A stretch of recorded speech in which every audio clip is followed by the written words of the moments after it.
வேண்டிய பாதை நிம்மதியே நிதியே. கொஞ்ச நேரத்துக்கு முன்னாடி நம்ம ஆனந்தி அம்மா வந்து ரொம்ப எமோஷனலா நிம்மதியை தேடி போங்க, நிம்மதியை தேடி போங்கன்ட்டு அப்பப்பா அப்படியே உருகிட்டாங்க. நிதியை தேடி போகாதீங்க அப்படின்னு. நான் கேக்குறேன், தேடி போகலாம் நிதி எங்கிருந்து கிடைக்கும்?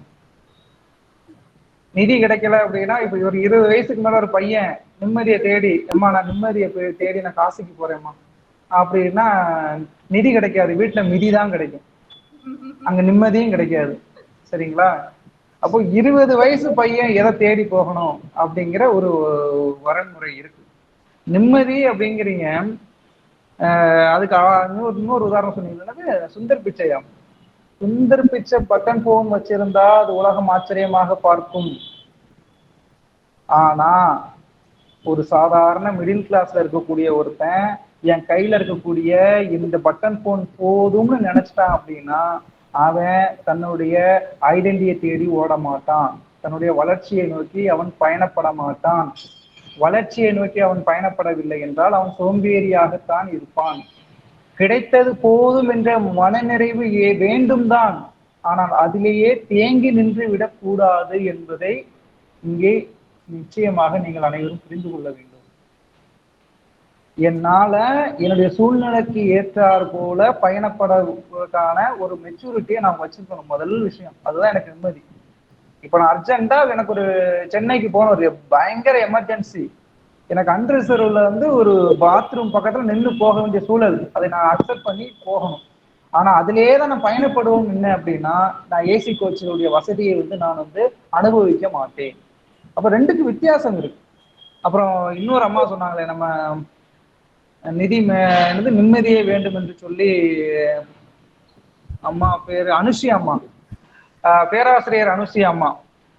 உங்க ஃப்ரெண்டு யாரோ வந்து வீடு வாடகைக்கெல்லாம் விட்டுருக்குறாங்க, ரொம்ப கோடீஸ்வரர்களா இருக்கிறாங்க, நிம்மதியை தேடி ஓடுறாங்க வைக்கிறாங்க அப்படின்னு சொன்னீங்கல்ல, அவங்களை என்கிட்ட கவுன்சிலிங் அனுப்பி விடுங்க, நான் பாத்துக்கிறேன், அவங்கள நான் டீல் பண்ணிக்கிறேன். அவங்களுக்கு எது நிம்மதி எது நிதி அதை எப்படி வந்து மேனேஜ் பண்ணணும் அப்படிங்கிற விஷயத்த சொல்றேன்.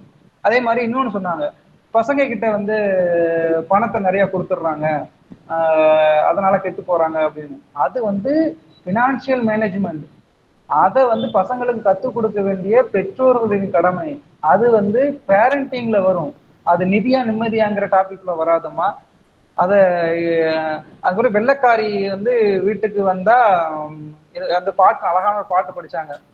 அப்போ இவ வந்து கஞ்சி ஊத்துவாங்கிற மனநிலையில அவங்க கல்யாணம் பண்ணிக்கிறான் அப்படின்னா இன்னைக்கு திருப்பூர்லயும் பெரிய பெரிய ஜவுளி கடையிலையும் போய் பாருங்க, காதலிக்கும் போது அவனை மட்டுமே பார்த்து அவனுடைய பொருளாதார நிலை என்ன, அவன் எப்படி வேலைக்கு போறான் என்ன பண்றான்னு தெரியாம சிவகார்த்திகை மாதிரி இருக்கிறான்னு அந்த டீனேஜ்ல வந்து வரக்கூடிய அந்த அதிநீத எண்ணங்களால் ஈர்க்கப்பட்டு அவனை வந்து கல்யாணம் பண்ணிக்கிட்டு அதுக்கடுத்து அவன் வேலைக்கும் போகாம வெட்டியா ஊர் சுற்றிக்கிட்டு தண்ணி அடிச்சுக்கிட்டு திரிஞ்சிட்டு இருக்கக்கூடிய ஒருத்தனை கல்யாணம் பண்ணி நிம்மதியை இழந்து திருப்பூர்லயும் பெரிய பெரிய ஜவுளி கடையிலையும் வேலை பார்க்கக்கூடிய பெண்களுடைய கண்ணீர் கதைகள் சொல்லும் நிதி எவ்வளவு தேவை நிம்மதிக்கு அப்படிங்கிறத உங்களுக்கு நான் சொல்ல கடமைப்பட்டிருக்கிறேன். நிம்மதிங்கிறீங்க இன்னைக்கு எல்லாமே கமர்ஷியல்மா, எல்லாமே கமர்ஷியல். ஆனந்தியமா சொன்ன மாதிரி நான் நிம்மதியா இருக்கணும் அப்படின்னா எனக்குள்ள அந்த சோசியல் ப்ரெஷரை நான் வந்து உள் வாங்காம இருக்கக்கூடிய ஒரு மனநிலை எனக்கு இருந்துச்சுன்னா நான் சைக்கிள்ல கூட போகலாம். நான் இப்பவும் சைக்கிள் ஓட்ட தான் செய்யறேன். ஆனா அதே நேரத்துல அந்த சோசியல் ப்ரெஷர் எனக்குள்ள எப்படி வரும் அப்படின்னா, என்னப்பா சைக்கிள்ல போற, சுத்தி இருக்கிறவங்க கேட்பாங்க, என்னப்பா சைக்கிள்ல போற, என்ன திடீர்னு சைக்கிள்ல போற, பைக் என்னாச்சு அப்படின்னு கேட்கும்போது ஒருவேளை நான் சைக்கிள்ல போறது தப்போ அப்படிங்கிற ஒரு மனநிலை ஒரு சாமானிய மனிதனுக்கு வந்துடும். இதே நான் வந்து ஒரு சென்டிலியன் தீவுல போய் கமர்ஷியலா இருக்கக்கூடிய இந்த மனிதர்களோடு நான் ஒட்டு உறவாட இல்லாம நான் தனித்துவமாக இருந்து இலைதலைகளோட நான் கட்டி இங்க அணியில முரியேஸ்வரமா சொன்ன மாதிரி நான் அந்த பழங்குடியினரோட வாழ்க்கையை வாழ்ந்தேன் அப்படின்னா நான் நிம்மதியா இருந்துக்கலாம். ஆனா இங்க அப்படி கிடையாது. இங்க யதார்த்தம்னு ஒண்ணு இருக்கு. இந்த யதார்த்தம் வந்து எனக்கு நிதி சார்ந்த தேவைகளை வந்து மிக அதிகமான அழுத்தத்தோடு என்னை வந்து பயணிக்க வைக்கும் பொழுது நான் நிதியை தேடி போகாம நான் வந்து அனுஷி அம்மா சொன்ன மாதிரி, பேராசிரியர் அனுஷி அம்மா, நான் 90s கிட்ஸ் சொன்ன மாதிரி இந்த பூமர் மாதிரியே நான் பேசிட்டே இருந்தேன் அப்படின்னா நான் வாழ்க்கையில என்னைக்கு முன்னேற முடியும்? எனக்கு வந்து எதிர்காலத்தை பத்தி நான் என்ன செய்ய முடியும்? அடுத்த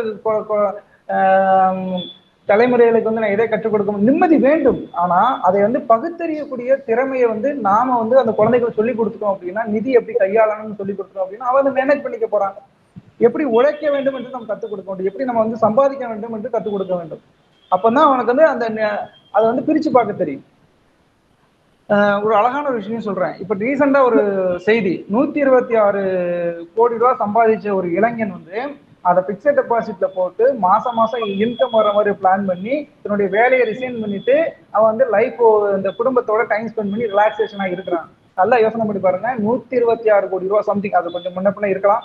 ஆனா அவ்வளவு அமௌண்ட் அவன் சேர்த்து வச்சுட்டு தான் அவன் குடும்பத்தோட ரிலாக்ஸேஷன் பண்ணணும் அப்படின்னு எதிர்கால திட்டமிடலோடு சேர்த்து தான் வந்து அவன் நிம்மதியை வந்து அவன் வந்து ஒரு அழகான ஒரு கால்குலேட் போட்டு அந்த வரன்முறையோடு அதை வந்து அணுகுகிறான். அந்த அப்ரோச் இருக்குல்ல, அதுல வந்து நம்ம வந்து கன்ஃபியூஸ் பண்ணிக்க கூடாது. நிதி நிம்மதிங்கிற விஷயத்துல வந்து நம்ம நிதி வேண்டாம் அப்படிங்கிற மாதிரிலாம் போயிடவே கூடாது. இந்த சதுரங்க வட்டியில நம்ம நட்டி சொன்ன மாதிரி மணி இஸ் ஆல்வேஸ் அல்டிமேட், அதுதான் இங்க எல்லாத்தையுமே தீர்மானிக்குது. ஒரு காலத்துல நீங்க பக்கத்து வீட்டுல முருங்கைக்கீரை இலவசமா வாங்கிக்கலாம், இனாமா வாங்கிக்கலாம், அக்கா அவங்க வீட்டுல முருங்கைக்கீரை பறிச்சுக்கிறேன் அப்படின்னு. இன்னைக்கு முருங்கைக்கீரை கூட உங்களுக்கு வந்து ஃப்ரீயா கிடைக்கிறது இல்லை. கருவேப்பிலை கூட காசு கொடுத்து வாங்கக்கூடிய சூழலில் நாம் வாழ்ந்து கொண்டிருக்கிறோம். சர்வேல் ஆஃப் ஃபிட்னஸ்னு ஒண்ணு இருக்கு. இந்த சமூகத்தோடு நம்ம ஒத்து வாழவில்லை என்றால் இந்த சமூகத்துக்கு நம்ம அன்பிட் ஆயிரும். அப்ப நிதி இல்லாம என்ன செய்ய முடியும்? குணமான மருமகள் வேண்டும் என்று பேராசிரியமா சொன்னாங்க. குணமான மருமகள், குணமான மருமகள் வேண்டும். எத்தனை பேருங்க கேட்கிறாங்க, எத்தனை பேர் கேட்கிறாங்க? வரதட்சணை வேண்டாம்னு சொல்லக்கூடிய ஆண்கள் இன்னைக்கு குறைஞ்சிட்டாங்க.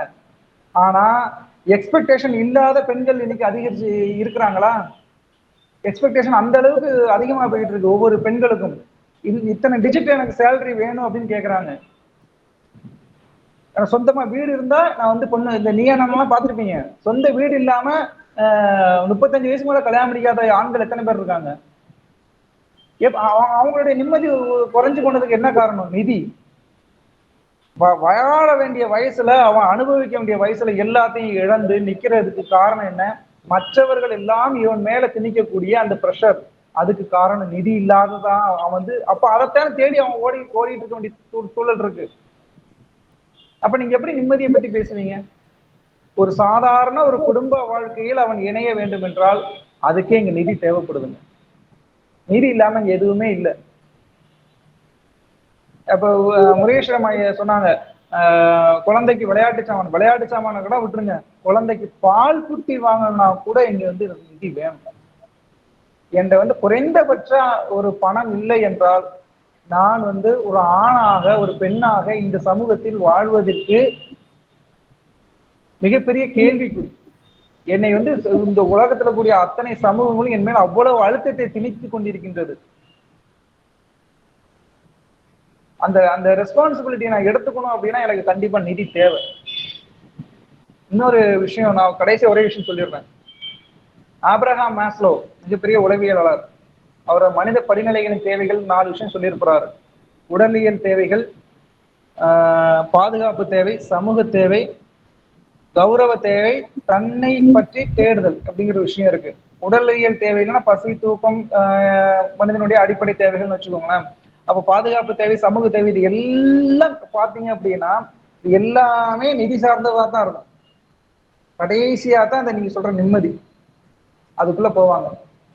ஸோ நிம்மதி தேடி போய் சொல்றேன், தேடி போகணுங்கிற ஒரு தப்பான வழியில நம்ம போய் இருக்கக்கூடிய யதார்த்த வாழ்க்கையை புரிந்து கொள்ளாமல் நிதியை இழந்து விட்டோம் என்றால் நாம் பின்தங்கி விடுவோம், தேங்கி விடுவோம், உள்ள நிம்மதியும் போயிருங்க, உள்ள நிம்மதியும் போயிடும்.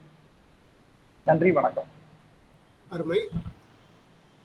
நம்ம மிகவும் அருமையாக அவர் வாதத்தை ஆனந்தி அவர்களுடைய உணர்ச்சிகளை மீறி, அது இவரும் உணர்ச்சிகரமா பேசினாங்க சொல்லிட்டு இவரும் ரொம்ப உணர்ச்சிகரமா பேசிட்டாரு. ஏன்னா நிதியினுடைய தேவை, நிதி இல்லாமல் இந்த வாழ்க்கையே இல்லை அப்படின்னு அழுத்தம் திருத்தமா அவருடைய தன்னோட வாதத்தை வச்சிருக்காரு. அவருடைய வாதத்தை மறுக்கக்கூடிய நிம்மதியை பக்கத்துல இருந்து யார் வர போறாங்க? விஜய் ஷாலினி, அவங்களை அழைக்கலாம். அடுத்ததாக பேச்சாளர் சிவசங்கர நாராயணன்.